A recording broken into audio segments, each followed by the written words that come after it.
Good morning. My name is Jamie Forrest. I'm a PhD student at the University of British Columbia School of Population and Public Health. And it's really my pleasure and honor to convene this panel this morning to discuss my favorite topic, the internet, among other things. So as we know, and I'm sure are feeling quite saddened in our hearts of the reality that we're facing today, and some of this reality, and while there will be lots of postmortems that will probably happen, one of the new reality is this new reality of new media. And maybe there are opportunities for us to harness that new media to improve the health of gay and bisexual men. I started thinking about this a little bit when I first started coordinating the Momentum Health Study here in Vancouver. We conducted community maps with a bunch of focus groups over Vancouver. And while people's perceptions of community, the physical space of community at least, greatly differed across the city, there was one common thread throughout it all, and that's that everyone has an online community and everyone connects somehow online. So we've convened a panel today of community members, of clinicians, and of academics to discuss how the internet and mobile technology can be harnessed for campaigning to improve gay men's health and to fight stigma. So it's, without further ado, let's get started. The first speaker today is Dan Gallant. Dan works doing knowledge translation at the Gay Men's Sexual Health Alliance in Toronto. Prior to this work, he was in community development, HIV prevention, harm reduction, and as a research assistant to several community-based research projects. Dan holds an MA in social justice and equity studies from Brock University. Please join me in welcoming Dan.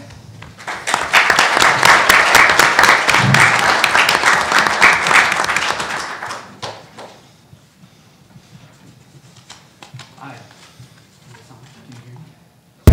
Mic check, there we go. Okay. Hi, everyone. So my name is Dan Gallant, and like Jamie introduced me, I work in knowledge translation at the Gay Men's Sexual Health Alliance. So yes, there I am. So I'm here today because I want to talk about this amazing website that we've been working on for quite some time, all geared towards around giving gay guys, and I say gay as a sort of summation of gay, bi, transgender, and two-spirited and other men who have sex with men. So just to keep that in mind, and I'm going to use that as a shorthand from here on out. So I'm here today because we want to talk about the website. So we work with a group of frontline workers from 8 service organizations who all do frontline work with gay guys. And my job specifically is to work with them in developing resources that will help and assist them in the work that they're doing. So we developed The Sex You Want as a way to sort of address those needs. And there's sort of 3 major goals to the website, which I'm going to get into here. So first is to increase awareness of sexual health prevention strategies that exist. It's sort of to build capacity around what they are, how they work, and the most effective ways to access and use them. And so, of course, when we're talking about empowering them, it's partially the increase in knowledge that they would require to use those prevention methods as well. And then at the end of the day, we want them to take action and take the steps that they can to access those materials as well.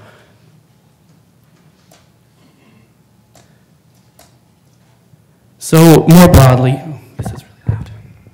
So more broadly, when we're talking about stigma, I've sort of come up with sort of 4 basic forms of stigma here that I think The Sex You Want is really working really hard to address. And I'm going to get into more detail as we go about how that works. But of course, we have HIV-related stigma, stigma associated with racialized groups, stigma associated with gender identity, and then sexual stigma. And so we'll sort of get into that as I break down the process of how we got to where we are, and then the sort of breakdown of the website as well. So I'll get to show you guys a video. We'll navigate the site a bit together so you get a feel for how the site works. So The Sex You Want, like I said, has been a really long time coming. It's been about over a year in development, and we sort of have this 2-prong approach. There's the scientific evidence that we really are confident in, and then there's the sort of community-driven, sex-positive sort of attitude that we're trying to incorporate into the website. So first and foremost, all the biomedical information that we've collected so far has been undergone very rigorous scientific review. So we have Dr. Daryl Tan, who works at a prep clinic at St. Mike's Hospital, very knowledgeable around biomedical prevention tools. He's been there, as well as the folks from CATIE, and we've had some people from the Ontario HIV/AIDS Treatment Network, all of them who have looked at all this information, vetted for the scientific accuracy of it, and then as well as given us feedback, which we've changed and fed into the site. It's then undergone French translation, and then French translation has undergone scientific review from there as well. So English and French have been vetted in terms of scientific accuracy, and we can say that we're very confident in the material that's been produced so far. So another part that I have to say I'm very impressed with in terms of a website like this is the community response and the community-driven aspect of it. We've gone through very heavy consultation with very many community groups. The GMSH sort of works with several different community groups. We have a working group with HIV positive guys, a working group full of trans guys, racialized men, and then we also have a steering committee that's consisted of people from frontline work, academic work, policymakers, like that kind of stuff. So we really wanted to get a community flavor. What are guys saying? How are they saying it? What kind of questions are guys really asking? And like using that to drive the site and the content. So everything's done in a very sex positive, pleasure focus as well, because we really want to emphasize that these are the conversations they're having, and that if the material is accessible for these guys, then they want to look at the materials. And I'm going to show you some videos which we again have been like really consulted with the community to get that flavor and really trying to sort of keep the focus on the community itself. And when we're talking about stigma, right, we're talking about this is not, we didn't want this to be just another white cis urban campaign full of like headless torsos and that sort of, you know, upward position. So that, you know what I mean? So like we really wanted to make sure that people that spoke to a diverse community, because we're talking about trying to access people who may not find the current campaigns that exist relatable to them. So we talked about comprehensibility as well when we were developing the site. So that both means in terms of accessibility. So language is accessible, it's relatable. Everything was done to, I think, the standard, which is about a 5th or 6th grade reading level. So it's not complex. It's taking complex biomedical information and making it accessible for people. And I think that was something else we really considered about.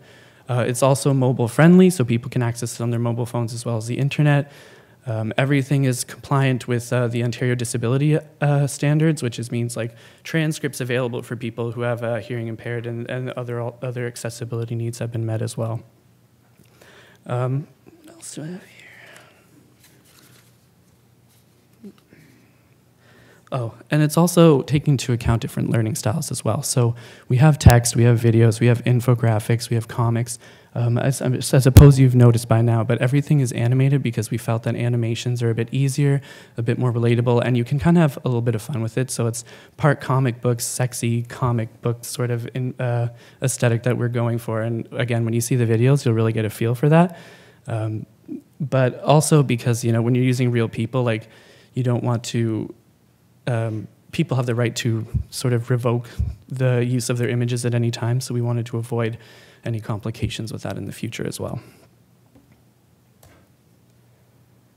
So again, we're thinking about the resource as something that's sort of transformative as well. This is the first of its kind in Ontario, something so comprehensive. There are a lot of great existing campaigns in Ontario, for example, but we're quite confident that the spectrum, the range of everything that we've encapsulated in here is really something that is very unique. And we're not just talking about biomedical, of course, we're talking about things that are community driven. We have a huge section around how to have open communication, how to have consent, what consent looks like, how does disclosure look like. So really thinking about the different contexts that people are having sex and the types of communication that people have as well. Because sex doesn't exist in a vacuum, right? There's social relations involved in all of that stuff, and we really need to think about that when we're doing our biomedical prevention strategies as well. So perhaps not surprisingly, our audience is gay guys.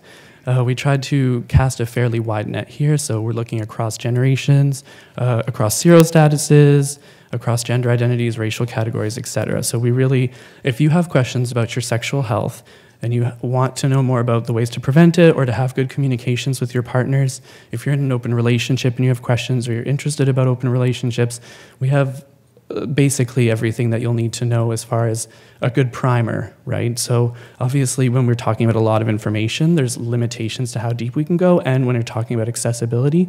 So we really do encourage people that look at the site, especially if you're a frontline worker using it as a resource, that you're there to refer and to give local referrals for your community organizations as well. So of course, why now? Well, we're talking about an era now where there are more prevention strategies for HIV, as well as treatment options for people living with HIV. So when we're talking about stigma, there's that gaps in knowledge that really help fuel that stigma, and we're all about closing the gaps with this website. So we're really looking at ways to help guys make informed decisions about their health from a sex-positive harm reduction approach. We understand that not everyone, for example, wants to use condoms, but a lot of people still use condoms as a prevention strategy. So it's acknowledging that people are coming from different perspectives. We still know that gay men are disproportionately affected by HIV and AIDS, as well as other STIs. So we need to know that there are different options for people and that we're trying to close those gaps in terms of knowledge and to really try to reduce the stigma around HIV, but as well as everything that I had mentioned before. So it's not just about like who you're having sex with or what kind of sex you're having, it's just pleasure focused and also information focused. So in terms of what we want the community to do, well, we want them to test regularly, and we want basically to use the resources in the site to get them to make more informed decisions about their health. So I've sort of already covered what that looks like. And now I'm just gonna briefly go into the website, so I'll run you through everything, we'll watch a video, and then I'll be done.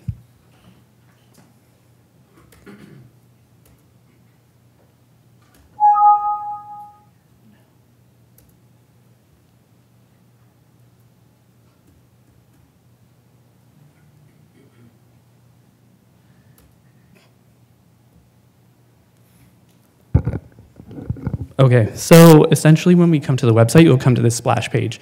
Now, the what-if statements that you see here were all informed by the community. We have focus tested them to make sure that people from the community actually responded to them. We understand when you have focus groups or versus community groups and things like that, you might get different opinions versus someone on the street versus people who are invested in actually making informed decisions and helping guide the project, right? So we wanted to make sure that the community was just as receptive to it as people from the working groups that we were working with. So these are all legitimate questions that people had, and they felt that these questions were also, or frontline workers rather, that we were working with also have had these questions in the outreach that they've been doing. So we're not just throwing these questions out of there or pulling them out of the ether, like these are real questions gay guys have. So of course we have talking about bareback, starting PrEP, what if the condom breaks? So obviously having questions around PEP, for example. What if he's undetectable? What if I want to use a condom? So again, still affirming that people still use condoms as a viable prevention strategy and that they work, but acknowledging that there are other prevention strategies that exist out there as well. So we're gonna look at the PrEP page specifically, just because I feel like it's top of mind for a lot of people around here.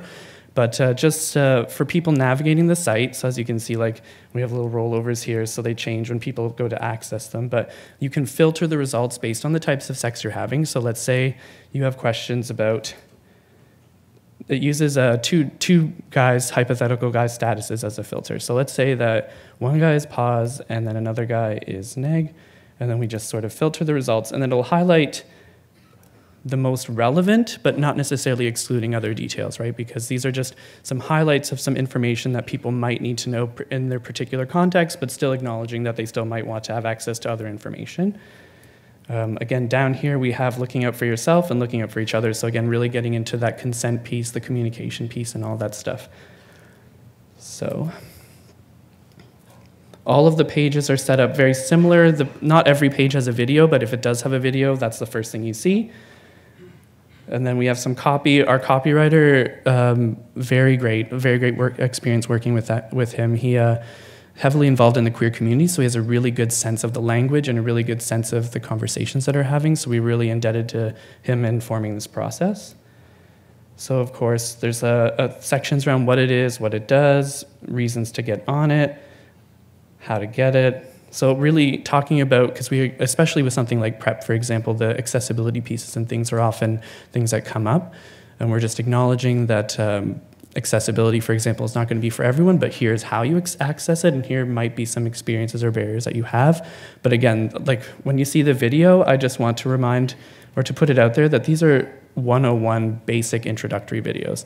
I mean, you could do like a whole 1 hour video on PrEP if you wanted to, but we're trying to condense a lot of information into a minute and a half. So please just keep that in mind when you watch it. What if there was a pill that could help prevent HIV? PrEP stands for pre-exposure prophylaxis. You may have heard this referred to as Truvada. PrEP is a medicine which can be used by HIV-negative guys who want to reduce their chances of acquiring HIV. PrEP can be a good fit for guys who occasionally use or don't use condoms at all, guys who have HIV-positive partners, or sex workers. If it's taken daily, PrEP is highly effective at preventing the acquisition of HIV. Once you begin taking PrEP, it takes some time to become effective. PrEP takes longer to achieve protection in your vagina, about 20 days, than it does in your ass, about 7 days. HIV works by entering immune cells and making copies of itself. But PrEP prevents the virus from making copies of itself, limiting your chances of acquiring HIV infection. Remember that PrEP does not prevent you from acquiring other sexually transmitted infections, so if you want to prevent STIs, combine PrEP with a condom. PrEP requires a doctor's prescription and an HIV test to show you're HIV negative. To help make sure PrEP won't be harmful to your body, let your doctor know if you have any kidney issues or if you've been diagnosed with hepatitis B. PrEP can be expensive, but it is covered by some health insurance plans. Speak with your local ASO or healthcare provider to find out what's available to you. If you're neg, PrEP might help you avoid HIV and have the sex you want. For more information on PrEP and how to get it, visit thesexyouvant.ca.